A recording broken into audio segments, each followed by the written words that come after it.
Assalamualaikum warahmatullahi wabarakatuh. Selamat pagi dan salam sejahtera untuk kita semua. Hari ini kita kuliah tatap muka yang ke-7, yaitu dengan tema finansial teknologi dalam dunia perbankan. Jadi, dengan kemajuan teknologi sekarang ini, dunia perbankan pun akan ikut berkembang. Kalau tidak ikut, maka akan tertinggal. Itu harus membuat inovasi berhasil menerobosi suatu sistem atau pasar yang exciting. Ya. Kemudian inovasi yang kedua adalah inovasi disruptif, yang biasanya mengambil segmen pasar tertentu yang kurang diminati dan dianggap kurang penting bagi penguasa pasar. Namun inovasi ini bersifat breakthrough dan mampu meredefinisi sistem atau pasar existing.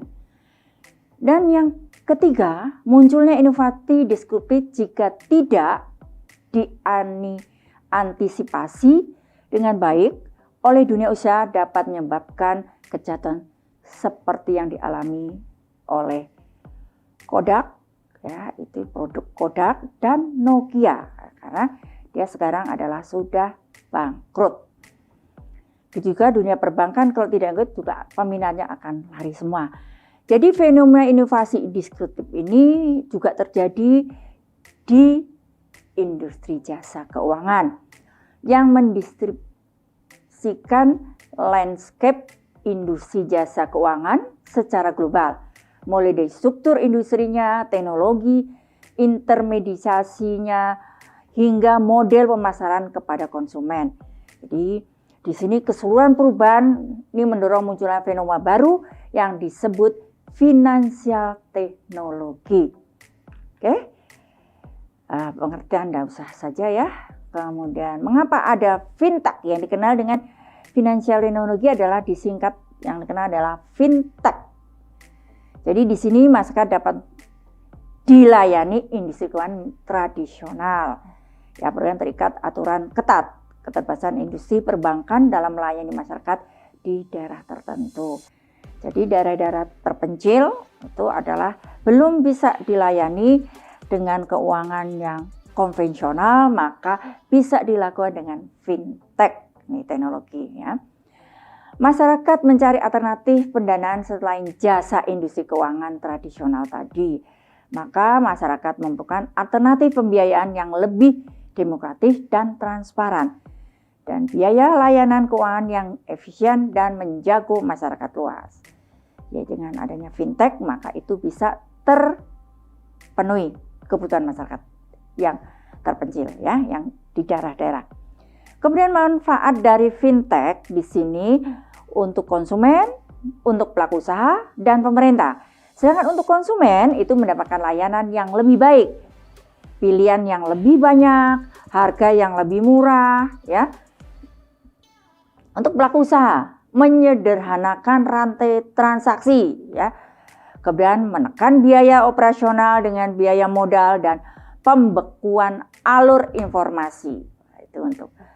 Dan bagi pemerintah, mendorong transmisi kebijakan ekonomi, meningkatkan kecepatan perputaran uang sehingga meningkatnya ekonomi masyarakat. Di Indonesia, fintech turut mendorong strategi nasional keuangan inklusif atau SKNI yang disebut ya. Di sini peran fintech di Indonesia ya, di sini mendorong pemerataan tingkat kesejahteraan penduduk. Kemudian mendorong kemampuan ekspor UMKM yang saat ini masih tergolong rendah. Meningkatkan inklusi keuangan nasional dan membantu pemenuhan kebutuhan pembiayaan dalam negeri yang masih sangat besar. Dan mendorong distribusi pembiayaan nasional masih belum merata di 17.000 pulau.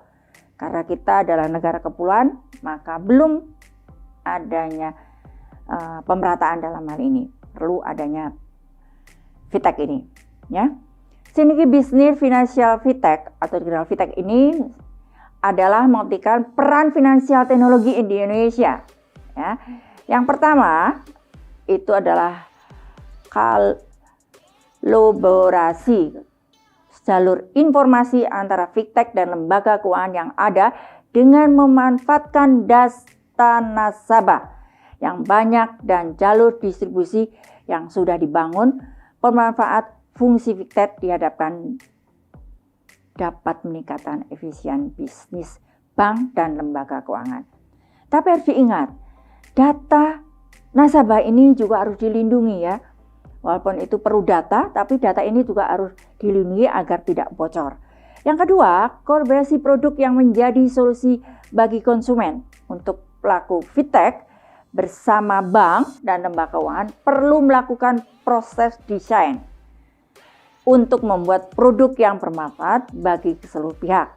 Sinergi ini bisa dilakukan dengan bank yang berbasis inti di UMKM dengan fintech yang menyediakan platform UMKM digital. Nah ini, apalagi pemerintah sudah sedang menggalakkan ya, lagi kencang-kencangnya dengan adanya permudah tentang UMKM.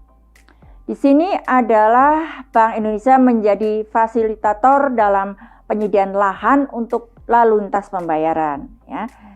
Di sini Bank Indonesia sebagai fasilitator dan Bank Indonesia sebagai asesmen, Bank Indonesia sebagai analis bisnis intelligence, dan Bank Indonesia koordinasi dalam komunikasi. Nah, ini ada 4 arah di sini. Kemudian kategori finansial teknologi, yaitu pertama adalah untuk sistem pembayaran. Ya, fintech itu jadi sistem pembayaran ini kemana-mana nggak perlu bawa uang cash. Perlu dengan adanya fintech ini maka kita praktis ya. Apalagi anak muda itu bisa beli apa saja dengan sistem fintech ini ya. Kemudian mendukung pasar, karena pasar dengan adanya banyak barang harus dijual belikan lewat pasar ya, atau dengan transaksi pembayarannya dengan harus didukung oleh bank ya. Manajemen investasi dan manajemen risiko. Itu adalah penyedia produk, contohnya adalah investasi online dan asuransi online. Yang keempat, pinjaman dan pembiayaan menyediakan modal. Nah, di sini menyediakan layanan meminjam uang berbasis teknologi informasi atau disingkat P2P lending, dan menyediakan layanan pembiayaan atau penggalangan dana berbasis teknologi informasi atau crowdfunding. Dan yang kelima yaitu jasa finansial lainnya. Karena ini berkembang terus, makanya ditampung di dalam jasa finansial lainnya. Kemudian teknologi finansial di sini bisa inovatif, kemudian dapat berdampak pada produk layanan teknologi atau model bisnis finansial yang telah eksis. Yang ketiga, dapat memberikan manfaat bagi masyarakat, dan yang keempat dapat digunakan secara luas. Kriteria lain yang ditetapkan Bank Indonesia. Kenapa dapat dikatakan secara luas? Di sini dalam transaksi itu adalah kadang-kadang kita orang hukum harus tahu. Kadang-kadang anak muda, banyak anak-anak balita sudah menggunakan fintech ini ya. Kemudian wajib penyelenggaraan teknologi finansial. Ini merupakan prinsip perlindungan konsumen ya. Yaitu menjaga kerahasiaan data dan informasi konsumen, merupakan prinsip anti pencucian uang, kemudian dan pencegahan pendanaan terorisme. Jadi akan terlihat apakah ada dana masuk dari teroris dengan cara pencucian uang ini. Itu akan terlihat ya dengan adanya kecanggihan teknologi ini. Kemudian menerapkan prinsip manajemen risiko dan kehati-hatian dan ketentuan peraturan perundang-undangan lainnya, dan menggunakan rupiah dalam setiap transaksi dilakukan di wilayah negara Kesatuan Republik Indonesia. Larangan penyelenggaraan kegiatan fintech melakukan kegiatan usaha selain layanan pinjam uang berbasis teknologi. informasi, ya. Di sini memberikan fasilitas kegiatan pinjam-minjam dalam mata uang asing. Nggak boleh pakai Indonesia, rupiah, harus rupiah ya. Bertindak sebagai kreditur maupun debitur, itu tidak bisa. Mengalihkan atau menjual belikan pinjaman, itu juga tidak boleh, dilarang ya. Melakukan penawaran melalui sarana pribadi tanpa izin dari lender maupun borrower ya. Kemudian memberikan pinjaman dalam bentuk apapun dan menerbitkan surat utang, mempublikasikan informasi fiktif atau yang menyesatkan, dan menaikkan biaya pengaduan. Ini dilarang ya di fintech ini. Kemudian Bank Indonesia mengumumkan penyelenggaraan fintech ini dengan telah terdaftar di Bank Indonesia pada laman resmi Bank Indonesia secara berkala. Kemudian Bank Indonesia menetapkan penilaian fintech yang telah terdaftar beserta produk, layanan, teknologi, dan model bisnis yang diuji coba dalam regulator Sandbox. Ya, ini kemudian apakah berhasil atau tidak? Ternyata berhasil ya. Dicoba penyelenggaraan teknologi berupa berhasil, tidak berhasil, status yang ditetapkan dengan Indonesia. Ini uji coba. Jenis pembiayaan di sini pembiayaan berbentuk utang, pembiayaan berbasis patungan atau pembiayaan massal ya.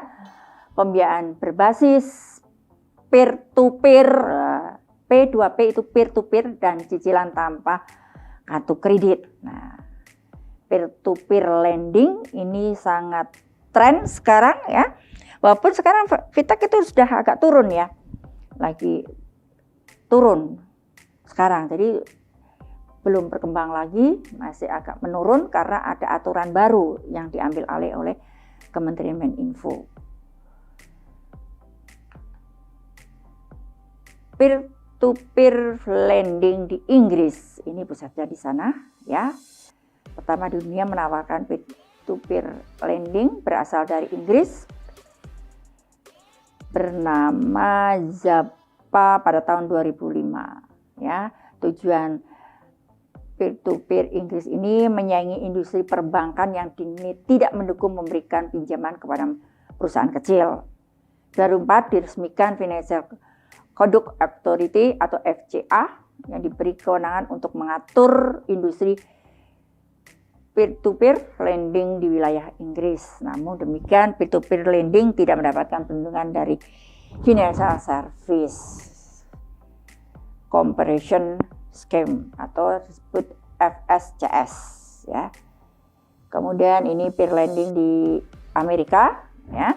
Peer lending di Amerika Serikat muncul 1 tahun setelah Inggris, tadi 2006 ya. Tuh.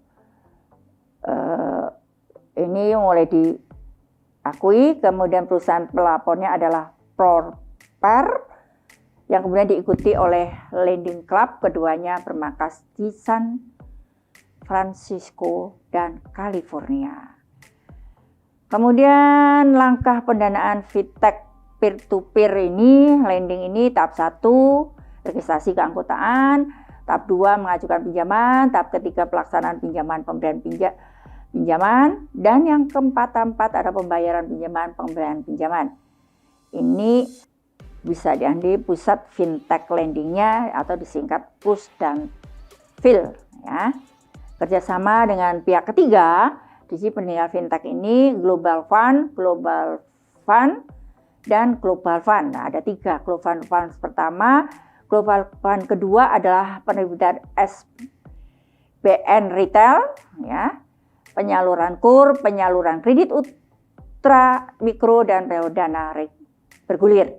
Global Fund yang kedua adalah Bank Umum, BPR, BPD, koperasi, pasar modal, perusahaan pembiayaan, perusahaan penggadaian, perasuransian dan penjamin, dan BUMDes atau BUMADes yang disingkat itu.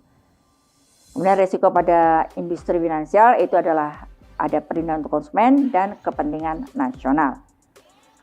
Kemudian tantangannya, ratifikasi peraturan dalam pendukung pengembangan fintech, yaitu kita karena mengadopsi peraturan terkait pada tanda tangan digital ya Know Your Customer atau yang disebut EKYC atau e-rating, penggunaan dokumen secara digital sehingga dapat mengoptimalkan potensi yang dimiliki oleh industri fintech. Di sini harus ada koordinasi antar lembaga dan kementerian yang terkait. Mungkin ada pertanyaan dari adik-adik semua? Dan pertanyaan bisa ditulis ya, nanti dilinkkan ke WA atau ke email, nanti bisa kita jawab karena waktu sudah habis. Saya kira cukup sekian. Wa taufiq wal hidayah. Wassalamualaikum warahmatullahi wabarakatuh dan selamat pagi.